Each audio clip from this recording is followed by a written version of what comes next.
Smart plug से CDM hack कर उड़ाते थे कैश, अंतरराज्यीय साइबर गैंग का भंडाफोड़।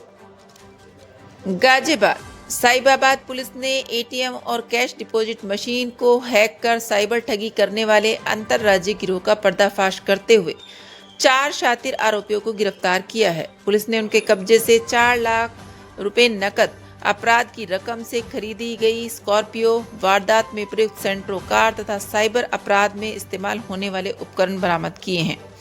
पुलिस के अनुसार कैनरा बैंक की राजेंद्र नगर शाखा स्थित सीडीएम से 27 से 29 जून के बीच छेड़छाड़ कर नकदी निकालने की शिकायत पर मुकदमा दर्ज किया गया था।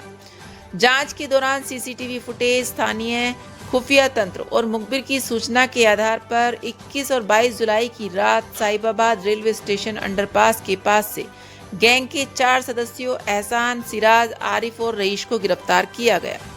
पुलिस के मुताबिक गिरोह बैंक खुलने से पहले अवकाश के दिनों में वारदात को अंजाम देता था। आरोपियों ने राजेंद्र नगर स्थित कैनरा बैंक और पंजाब नेशनल बैंक की मशीनों को निशाना बनाने के साथ ही दिल्ली, हरियाणा और महाराष्ट्र समेत कई राज्यों में इसी तरह की वारदातें करना स्वीकार किया है। पुलिस का कहना है कि गिरोह के अन्य सदस्यों और उनके नेटवर्क की तलाश जारी है। मामले में आगे की जांच की जा रही है। का भांडाफोड़ हुआ है, किस तरह से ये पूरी कवायद करते थे, किस तरह से अपराध को अंजाम दिया जाता था और कब से ये इस अपराध में लिप्त थे? तो देखिए, साहिबाबाद पुलिस द्वारा एक गैंग का क्रैक किया गया है, जिनके द्वारा जो एटीएम होती थी, एटीएम में जो लोग पैसे डालने या निकालने जाते थे तो वहाँ पर एक पावर प्लग यूज़ करते थे, जो उनका इनका स्मार्ट लाइफ ऐप करके एक मोबाइल में अपने ऐप इंस्टॉल किए हुए थे, जिसके माध्यम से उस जो प्लग लगाते थे उसको ये कंट्रोल करते थे। तो इनका एक काम था कि जब वो पैसा ऊपर आने वाला होता था, जहाँ पे फंस सकता था, उसी टाइम पर वो पावर ऑफ करते थे और जिसके आधार पर ये क्या नाम है, जब वो आदमी वहाँ पर पैसा नहीं निकलता था, वापस चला जाता था, तो ये जा करके पेचकस के माध्यम से इन्होंने एक टूल बना रखा था, चेन का टूल बना रखा था, उसके माध्यम से उस पैसे को निकाल लेते थे। इस तरह की घटनाएं हमारे यहाँ के अलावा दिल्ली, हरियाणा और महाराष्ट्र में भी करना इन्होंने स्वीकार किया है। वहाँ से हम लोग जानकारी प्राप्त कर रहे हैं और यहाँ पर 2 अभियोगों का इस तरह से खुलासा हुआ है। तो एक अच्छे गैंग का खुलासा हुआ है जिससे लोगों को राहत मिली। बरामदगी क्या हुआ?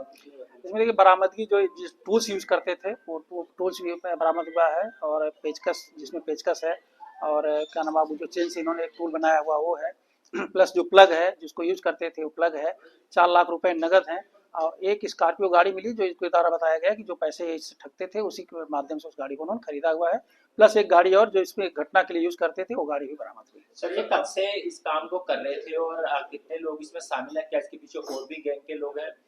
अभी तक तो इन्होंने जो बताया उसके हिसाब से 2020 के अराउंड से काम कर रहे थे और अभी 4 लोग गिरफ्तार हुए हैं और हम लोग छानबीन कर रहे हैं। अगर इसमें और कोई किसी की भूमिका पाई जाएगी तो उसके बारे में हम लोग जानकारी करेंगे। हाँ, इनका आपराधिक इतिहास है। इसमें जो एहसान है इसके ऊपर कुल 11 मुकदमे हैं, जिसमें मैंने बताया दिल्ली, महाराष्ट्र, हरियाणा और साहिबाबाद में मुकदमे हैं। आरिफ के खिलाफ 2 मुकदमे हैं। सिराज उर्फ सिराजू जो इसके खिलाफ महाराष्ट्र और साहिबाबाद में कुल 4 मुकदमे हैं। रईस के खिलाफ भी कुल 8 मुकदमे हैं, जो दिल्ली, हरियाणा, महाराष्ट्र और साहिबाबाद में। सर, अब तक इनके द्वारा कुल कितने अमाउंट की ठगी की जा चुकी है, कुछ संज्ञान में आया? अभी चूंकि इनका जो अमाउंट फंसता था उसी को निकालते थे, तभी इस पर हम लोग काम कर रहे हैं। इस पर भी जल्दी से हम लोग खुलासा करेंगे और देखेंगे क्या क्या चीजें इसमें कनेक्ट कर सकती हैं। कितने लोगों को ये अपना शिकार बना चुके होंगे, कुछ ऐसा कुछ?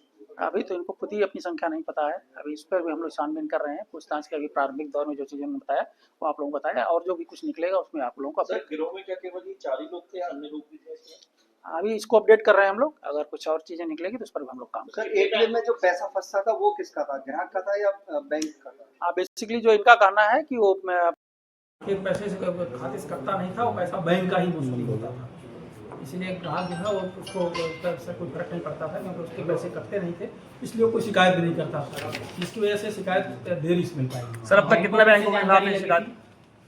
अब बैंकों को जैसा बदलते जब पैसे कम होंगे, पैसे उनके पैसे से कम होंगे तो ये पैसा कट भी नहीं रहा ग्राहक को इससे, तो वो इससे इनको पता लगा और फिर इसकी सूचना थाने में इसको काम किया और उसके गिरोह का भंडाफोड़। सर, ये टैंपरिंग जो करते थे कैश डिपॉजिट मशीन में करते थे या एटीएम में करते थे? एटीएम। ऑल न्यूज अपडेट के लिए लाइक और सब्सक्राइब करें स्टार एक्सप्रेस न्यूज।